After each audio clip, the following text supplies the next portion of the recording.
लगन कुंडली में हम एर्थ लॉर्ड की प्लेसमेंट को कंपेयर कर रहे हैं विभिन्न भाव में जब भी आपका एर्थ लॉर्ड प्लेस्ड होगा।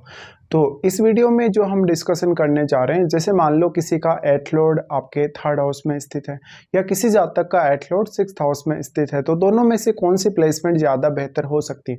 देखिए, एर्थ हाउस का जो लॉर्ड है वो किसी जातक का किसी भाव में स्थित हो सकता है, किसी दूसरे जातक का किसी अन्य भाव में स्थित हो सकता है।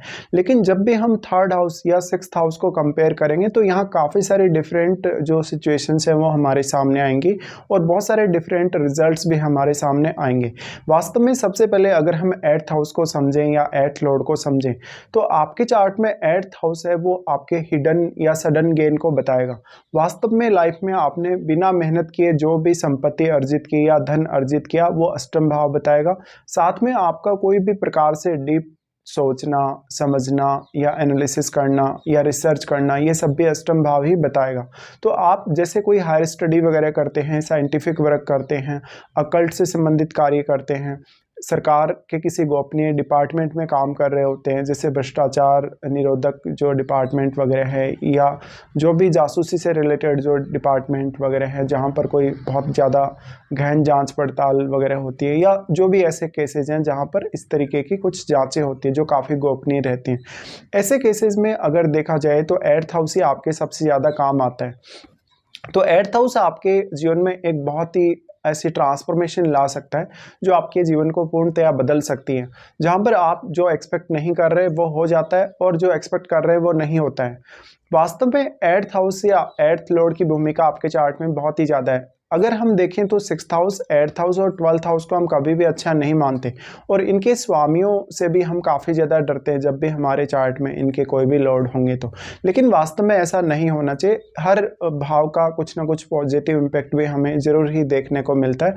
वास्तव में सिक्स्थ हाउस, एर्थ हाउस और ट्वेल्थ हाउस हमें वो सब प्रदान कर सकते हैं जीवन में, बाकी जो कोई अन्य भाव हमें प्रदान नहीं कर सकता।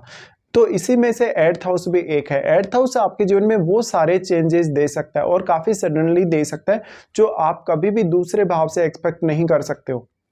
एर्थ हाउस आपके मैरिज के बाद काफ़ी ज़्यादा आपके इम्पेक्ट करेगा, क्योंकि मैरिज की जो संतुष्टि है, मैरिज के बाद का जो आपका सेटिस्फेक्शन लेवल है उसको ये बताएगा। आपके इन लॉज के साथ आपके रिलेशंस को बताएगा। एर्थ हाउस वास्तव में आपके पार्टनर की वेल्थ या उनकी अर्निंग्स को बताएगा। कहीं ना कहीं उनकी जो सेविंग करने को लेकर जो हैबिट्स हैं, खान पान की जो हैबिट्स हैं, और उनके वाणी स्थान भी ये है। ऐसे में उनकी वाणी का कितना ज़्यादा असर पड़ेगा और उनकी फैमिली या आपका जो स्पाउस है वो अपनी वाणी से कितना ज़्यादा आपकी वेल्थ को कंट्रोल कर पाता है, या किस तरीके के चेंज वो आपकी लाइफ में ला पाता है मैरिज होने के बाद। देखिए, एर्थ हाउस बहुत ज़्यादा हिडन है, बहुत ज़्यादा सीक्रेट भी है। यहाँ पर आप किसी भी विषय को जब आप लेकर विचार करेंगे तो आप जितने ज़्यादा गहराई में सोचते जाते हैं उतना ही ज़्यादा और गहराई आगे आती जाती है। तो ये काफ़ी इंटरेस्टिंग भी है। बट एर्थ हाउस आपसे काफ़ी ज़्यादा मेहनत मांगता है, हार्डवर्क मांगता है, या बहुत ज़्यादा डेडिकेशन भी मांगता है वास्तव में। लेकिन धन के स्रोतों की जब बात आती है या सडन कोई भी गेन की बात आती है तो एर्थ हाउस उसमें आपको काफ़ी कुछ दे सकता है। एर्थ हाउस आपका वो हाउस है जो आपको आपकी इन्वेस्टमेंट पे कोई भी रिटर्न दे सकता है। जैसे कि आपको मंथली कुछ ना कुछ ऐसी इनकम आती रहे, जैसे रेंटल इनकम हो गया, जैसे आपने कहीं पैसा इन्वेस्ट किया, म्यूचुअल फंड वगैरह में आपने इन्वेस्टमेंट किया, आपने शेयर मार्केट वगैरह में इन्वेस्टमेंट किया, जहाँ पर आप बहुत ज़्यादा स्पेकुलेटिव नहीं जा रहे, जहाँ पर आप एक स्टेबल तरीके से इन्वेस्टिंग कर रहे, तो ऐसे केस में आपका एर्थ हाउस ही आपको गेन देता है। एर्थ हाउस वास्तव में इतना ज़्यादा डीप है कि आप जितना भी ज़्यादा आगे प्रयास करते जाते हैं एर्थ हाउस को लेकर, या जितना भी ज़्यादा किसी भी विषय को एनालाइज करते जाते हैं, उतना ही ज़्यादा आपका ज्ञान तीव्रता से बढ़ता जाएगा। एर्थ हाउस आपकी इंट्यूशन पावर के लिए हमेशा जिम्मेदार रहेगा। तो सबसे पहले जो हम एर्थ लॉर्ड की प्लेसमेंट इस वीडियो में डिस्कस कर रहे हैं, जैसे मान लो किसी का एर्थ लॉर्ड थर्ड हाउस में स्थित है। देखिए, एर्थ लॉर्ड का थर्ड हाउस में बैठना काफ़ी इंटरेस्टिंग है, क्योंकि एर्थ लॉर्ड अपने से एर्थ ही बैठ रहा है यहाँ पे। तो अगर वो एक क्रूर ग्रह होगा तो वो ज़्यादा बेहतर परिणाम ला सकेगा, लेकिन अगर एक शुभ ग्रह होगा तो वो आपके एफर्ट को उतना ही ज़्यादा बढ़ा भी देगा एर्थ हाउस के लिए। मेनली जो एर्थ हाउस है वो मृत्यु का घर भी है। इसलिए कहीं ना कहीं इस हाउस का जो काट है, इस हाउस का हम ये बोल सकते हैं कि इस हाउस के लिए आपको जो भी समाधान करना है, कोई भी आपकी समस्या है 8th हाउस से संबंधित और इसका आपको सॉल्यूशन चाहिए त्वरित रूप से, तो वो 3rd हाउस के थ्रू ही हो सकता है। अब लेकिन अगर 8th लॉर्ड एक क्रूर ग्रह होगा तब वो ज़्यादा बेहतर परिणाम ला सकेगा, क्योंकि 3rd house 6th house in भाव में हम उन ग्रहों को ज़्यादा इफेक्टिव मानते हैं जो काफ़ी एग्रेसिव प्लैनेट हैं, जो काफ़ी क्रूर ग्रह हैं। ऐसे में लेकिन आपके 3rd लॉर्ड की भूमिका भी आपके चार्ट में उतनी ज़्यादा इंपॉर्टेंट होगी, और वास्तव में आपका 8th लॉर्ड जो आपके 3rd हाउस में आया है वो आपको 8th हाउस के प्रति भी काफ़ी सीरियस कर सकता है, और कुछ अन्य भावों के प्रति भी जिनको वो यहाँ से दृष्टि से प्रभावित करेगा।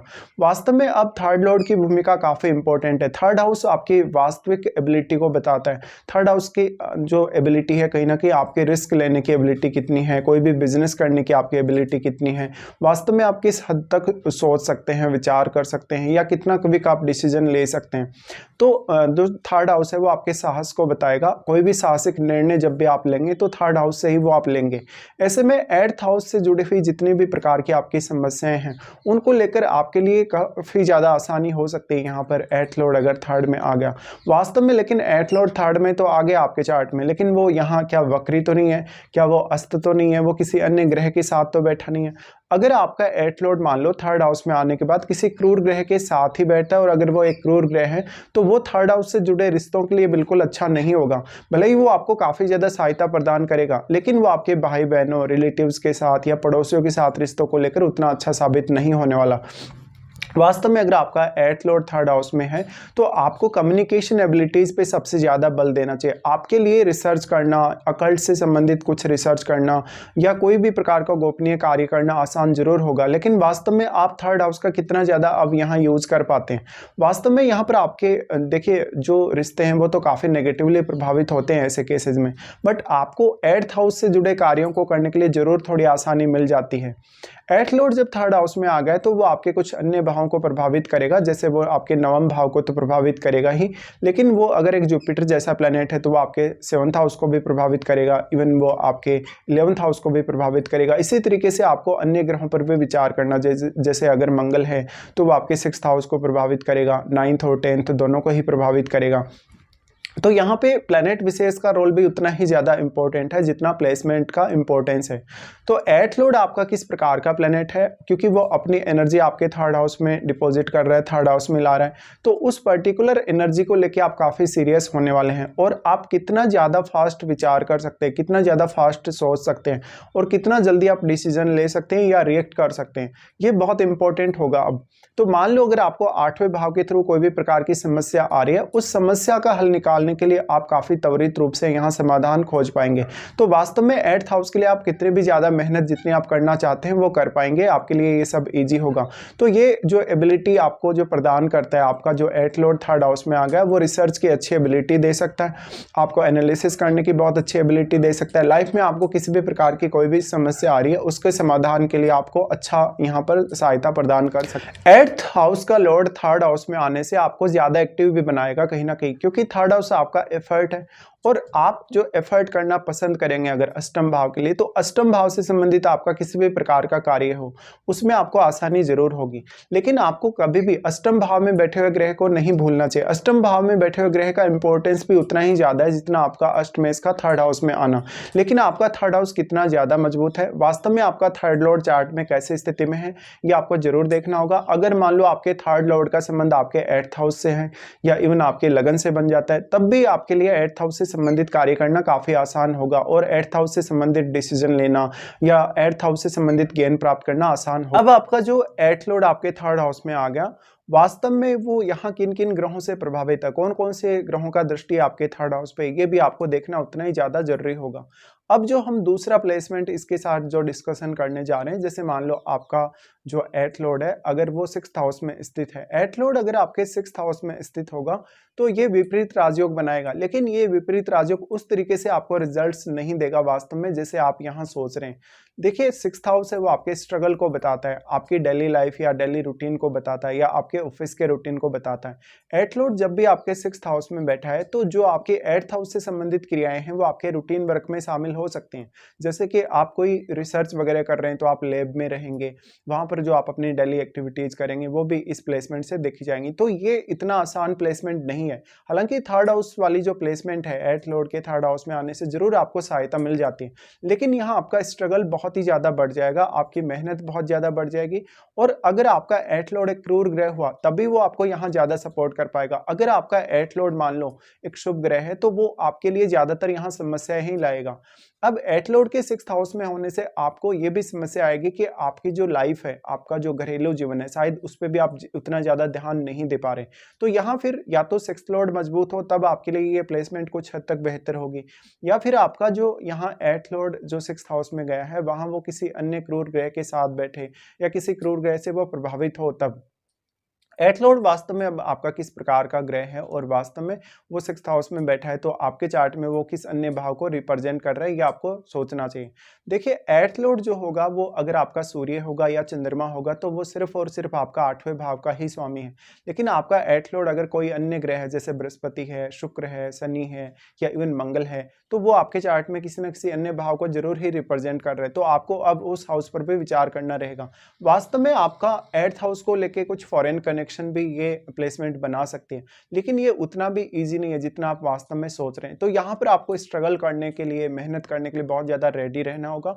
यहाँ पर ऐसा हो सकता है कि 8th हाउस से जुड़ी हुई किसी क्रिया के लिए आप लोन वगैरह ले रहे हैं, किसी काम के लिए आप लोन तक लेने जा रहे हैं, कोई भी बहुत बड़ी फाइनेंशियली रिस्क ले रहे हैं। वास्तव में अब 8th लॉर्ड का 6th हाउस में बैठना आपके रूटीन वर्क में कोई सडन चेंज दे सकता है। आपको इवन यहाँ पर जो अपने कलीग्स रहेंगे, अपने बॉस वगैरह रहेंगे, उनके साथ भी काफ़ी ज़्यादा इश्यूज सामने आ सकते हैं। 8th लॉर्ड 6th हाउस में बैठे तो 8th हाउस की कोई भी क्रिया जिसके लिए आप विदेश जाना चाहते हैं या इवन विदेश में सेटल होना चाह रहे हैं, तो आपके लिए शुरुआत में ईजी नहीं होगा। लेकिन जब आप अपने कार्य में बहुत ही अच्छे से सेटल्ड हो जाएंगे, बहुत ज़्यादा स्टेबल हो जाएंगे, तब जरूर आप कुछ हद तक ज़्यादा बेहतर रिजल्ट यहाँ पर एक्सपेक्ट कर सकते हो। अब आपका जो 8th लॉर्ड आपके 6th हाउस में गया है, वहाँ वो क्या वक्री तो नहीं है, क्या वो अस्त तो नहीं है, या किसी अन्य ग्रह से अगर वो प्रभावित है तो उनके रिजल्ट पूर्णतया बदल सकते हैं। वास्तव में आपका 8th लॉर्ड 6th हाउस में बैठने के बाद कौन कौन से भावों को अपनी दृष्टि से प्रभावित करेगा, हालांकि चाहे वो कोई भी ग्रह हो, 12वें घर को तो वो प्रभावित करेगा ही, लेकिन कोई भी अन्य ग्रह है तो वो आपके कुछ अन्य भावों को भी प्रभावित कर सकता है। तो आपको उन भावों पर भी विचार करना चाहिए। ज्यादातर केसेस में आपके चार्ट में 8th लॉर्ड का 3rd हाउस में आना ज्यादा बेहतर होगा 8th लॉर्ड के 6th हाउस में आने के बजाय।